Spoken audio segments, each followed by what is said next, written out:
మన రాష్ట్రంలో పరిపాలన పరిస్థితి ఒక్కసారి చూస్తే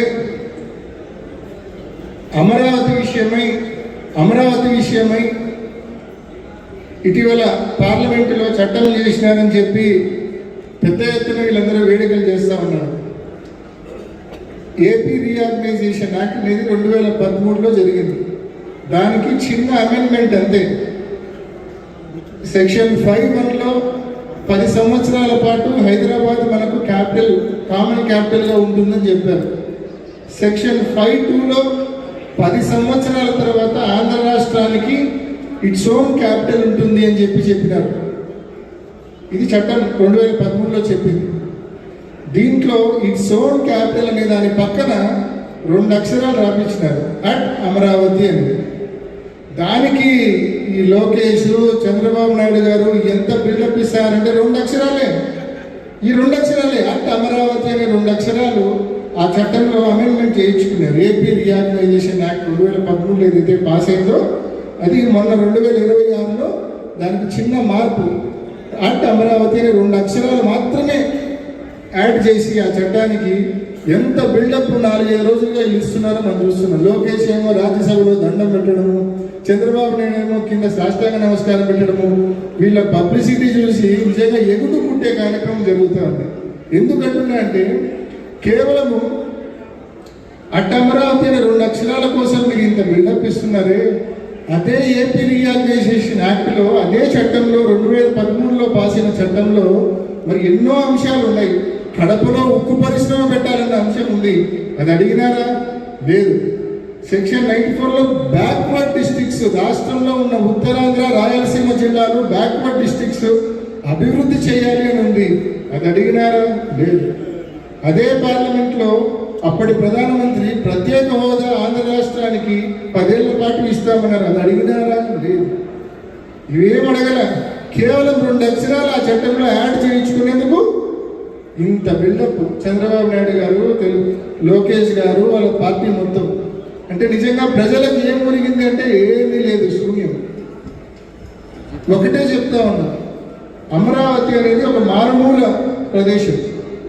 ఆ మారుమూల ప్రదేశంలో ఆ 4 గ్రామాల పరిధిలో వీళ్ళు దాదాపు 2 లక్షల ఎకరాల భూమి సేకరించాలని ఆలోచన చేస్తూ ఉన్నారు. 2 లక్ష ఎకరాల భూమి సేకరించాలని చూస్తున్నారు. ఇప్పటికే 50,000 ఎకరాల భూమి సేకరించినారు ల్యాండ్ పూలింగ్ ద్వారా. 1,00,000 ఎకరాలు డెవలప్ చేయాలంటే 2 లక్షల కోట్ల రూపాయలు ఖర్చు అవుతుంది. అక్షరాల 2 లక్షల కోట్ల రూపాయలు ఖర్చు అవుతుంది 1,00,000 ఎకరాల భూమి డెవలప్ చేయాలంటే.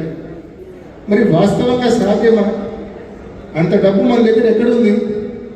మొత్తం రాష్ట్రంలో ఉన్న ప్రజలందరి మీద, 175 నియోజకవర్గాల్లోని ప్రజలందరి మీద నువ్వు 1,000 కోట్లు, లక్షల కోట్లు అప్పులు చేసి ఆ 4 గ్రామాల పరిధిలో రోడ్లు, డ్రైనేజీలు, బిల్డింగ్లు, ఎలక్ట్రికల్ కనెక్షన్లు ఇస్తున్నావు.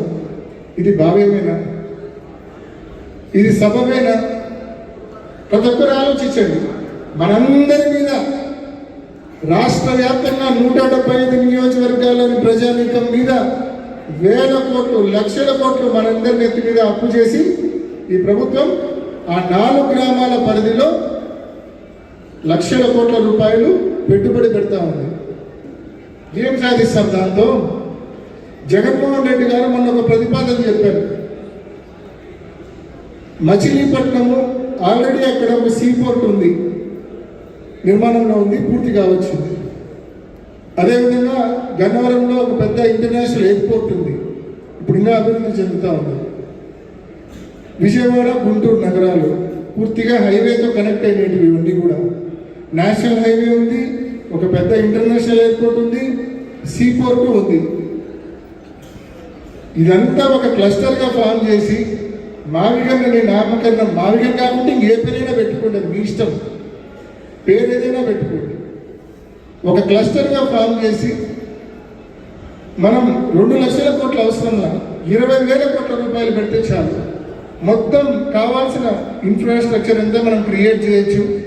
10% ఖర్చుతో మనం ఇన్ఫ్రాస్ట్రక్చర్ క్రియేట్ చేయొచ్చు. ఒక పెద్ద క్యాపిటల్గా మనం ప్రొజెక్ట్ చేసుకోవచ్చు. బయట నుంచి భారీగా పెట్టుబడులు కూడా ప్రైవేట్ నుంచి మనం తీసుకొని రావచ్చు. అని జగన్మోహన్ రెడ్డి గారు ఆలోచన చెప్తే హేళన చేస్తారు. వాళ్ళ దగ్గర ఉన్న ఎల్లో మీడియాని అడ్డం పెట్టుకొని, వాళ్ళ సోషల్ మీడియా పెయిడ్ మీడియాని అడ్డం పెట్టుకొని హేళన చేస్తారు. కానీ ప్రజలు ఆలోచన చేయడం మొదలు 2 లక్షల కోట్లు ఆ 4 గ్రామాల దగ్గరికి పోయి ప్రభుత్వ డబ్బు పెట్టడం సబబేనా? లేకుంటే జగన్మోహన్ రెడ్డి గారు చెప్పినట్టు ఇదంతా ఒక క్లస్టర్గా ఫామ్ చేసి కేవలం 10% ఖర్చు అంటే 20,000 కోట్ల రూపాయలతో మొత్తం డెవలప్ చేసుకుని ఒక మంచి క్యాపిటల్గా తయారు చేసుకోవడం భావ్యమా అనేది ప్రజలు ఆలోచించడం మొదలు పెట్టారు. ఎందుకు ఆలోచిస్తున్నారంటే, ప్రజలు కూడా ఎందుకు ఆలోచిస్తున్నారంటే, ఇప్పటికే అమరావతి కోసం 47,000 కోట్లు ఇప్పటికే అప్పు చేసినాడు ఈ 2 సంవత్సరాల్లోనే. ఈ 2 సంవత్సరాల్లో 47,000 కోట్ల రూపాయలు అప్పు చేయడం వలన మనకి ఏ పథకాలు రావడంలా. మీరు ఆలోచించండి, ఆరోగ్యశ్రీ డబ్బులు 2 సంవత్సరాలుగా 3,500 కోట్ల రూపాయల ఆరోగ్యశ్రీ బకాయిలు ఉన్నాయి. హాస్పిటళ్లకు ప్రభుత్వం ఇవ్వడంలా.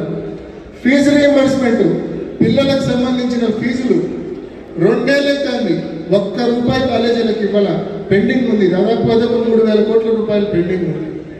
మన హయాంలో 5 సంవత్సరాల్లో రైతులకు పంటల బీమా 7,800 కోట్ల రూపాయలు ఇచ్చినాం. 7,800 కోట్లు. ఈ 2 ఏళ్ళకి ప్రభుత్వం వచ్చి ఇప్పటికి 3,000 కోట్ల రూపాయలు ఇవ్వాల్సింది ఉంది. ₹1 ఇవ్వలేదు పంటల బీమా రైతులకు. 3,000 కోట్ల రూపాయలకు గాను ఇప్పటికి ₹1 పంటల బీమా రైతులకు ఇవ్వలేదు ఈ ప్రభుత్వం. మరి అడిగిపోతున్నాయి, ఆరోగ్యశ్రీకి డబ్బులు లేవు, పంటల బీమాకి డబ్బులు లేవు, ఫీజు రీయింబర్స్మెంట్కి డబ్బులు లేవు, దేనికి డబ్బులు లేవు. మరి అడిగిపోతుంది డబ్బు అంతా అమరావతికి పెడుతున్నారు. ఇది సబబేనా?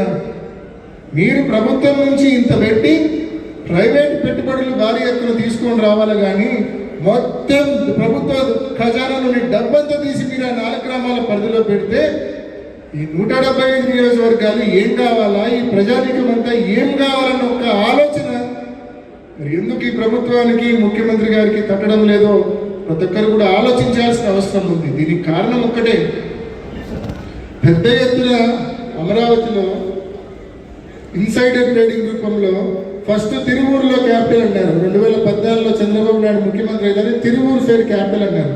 పాపం కొంతమంది అమాయకులు తిరువూరు పే భూములు కొన్నారు. ఆ టైంలో చంద్రబాబు నాయుడు ఆయన బ్యాచ్ అంతా అమరావతి చుట్టూ భూములు కొనేసినాడు. వెంటనే ఆపి లేదు అమరావతిలో క్యాపిటల్ అనౌన్స్ చేసినాడు భూములు కొన్న తర్వాత. సో ఆయన అనుయాయులు భూములు కొన్నారన్న కారణంతో అమరావతి డెవలప్ చేస్తున్నాం తప్ప ఇంకా ఏముంది? సో ప్రతి ఒక్కరు కూడా ఇది మన రాష్ట్రానికి సంబంధించిన అతి ముఖ్యమైన అంశం. మనకి ఎందుకు ఏ పథకాలు రావడం లేదు, ఎందుకు ఫీజు రీయింబర్స్మెంట్ రావడం లేదు, ఎందుకు ఆరోగ్యశ్రీ డబ్బులు రావడం లేదు, ఎందుకు పంటల బీమా రావడం లేదు, ఎందుకు ఇప్పటికే మహిళలకు 18 ఏళ్ల నుంచి 50 సంవత్సరాలు ఉండే మహిళలకు ఏడాదికి 18,000 ఇస్తాడు. 2 సంవత్సరాలకు 36,000 ఇవ్వాలి, ₹1 ఇలా ఇప్పటిదాకా. పెన్షన్ 50 ఏళ్ళకే ఇస్తాడు, 4,000 రూపాయలు. వచ్చే వాళ్ళ సంఖ్య 6 లక్షల మందికి తగ్గించినాడు. మన హయాంలో 66 లక్షల మందికి పెన్షన్లు వస్తాయంటే ఇప్పుడు 60 లక్షల మందికే వస్తున్నాయి. అంటే 6 లక్షల మందికి పెన్షన్లు కూడా కోత కోసినారు, వచ్చే పథకాల్లో కూడా కోత కోసినారు. అప్పట్లో జగన్ ఉంటే బాగా ప్రతి సంవత్సరం అమ్మఒడి వచ్చేది, ఆసరా వచ్చేది, చేయూత వచ్చేది, మంచి పథకాలన్నీ కూడా మహిళలకు బాగా తోడ్పాటుగా ఉండే పథకాలన్నీ వచ్చేది. ఇవాళ ఏ పథకాలు లేవు, శూన్యం.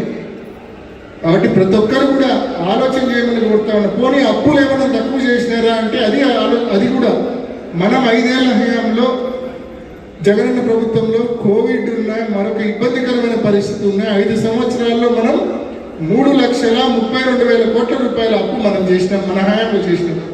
ఈ ప్రభుత్వంలో కేవలం 2 సంవత్సరాల్లో 3,40,000 కోట్ల రూపాయలు అప్పు చేసినారు. అంటే మన 5 ఏళ్ల రికార్డు వీళ్ళు 2 సంవత్సరాల్లోనే అప్పుల్లో దాటేసినారు. 2 సంవత్సరాల్లోనే అప్పులు కూడా మనకంటే ఎక్కువ చేసినారు. కానీ ఈ పథకాలు ఏమి అందడం లేదు.